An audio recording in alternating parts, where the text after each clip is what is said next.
Manali dog కాదు, మన dog.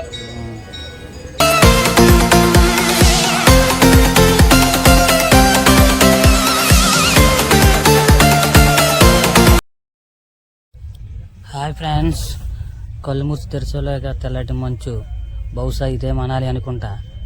వచ్చేసాం, తెచ్చుకున్న లగేజీ దించేసాం. కానీ ఎటు చూడాలో తెలియక అటు ఇటు చూసేసాం. మొత్తం మీద అనాథలా చూస్తున్నాం, మమ్మల్ని ఎవరు తీసుకెళ్తారా అని. అంతే, ఏముంది. వెంటనే అమ్మకి దండం పెట్టాం. చుట్టూ రూముల కోసం చెక్కింగ్ చేస్తున్నాం. చుట్టూ పెద్ద పెద్ద హౌస్లు, చూస్తే చుట్టూ మనుషులు. ఏం చేయాలో తెలియదు, ప్లానింగ్ లేదు. కాకపోతే మేము వెళ్ళాలి, ఎంజాయ్ చేయాలి, అదొక్కటే. అందుకే వెంటనే అమ్మ గుడి ఉంది, అమ్మకి దండం పెట్టాం.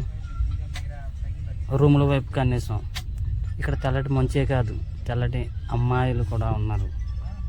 మొత్తం మీద మా విహారయాత్ర విజయవంతంగా సాగాలని అమ్మకి మొక్కేసాం. వెంటనే బట్టలు లగేజీ సర్దేశాం. అరే, గంట కొడదామంటే ఒక అందమైన గుంట కనిపించేసరికి అక్కడే ఒక గంట వెయిట్ చేసాం.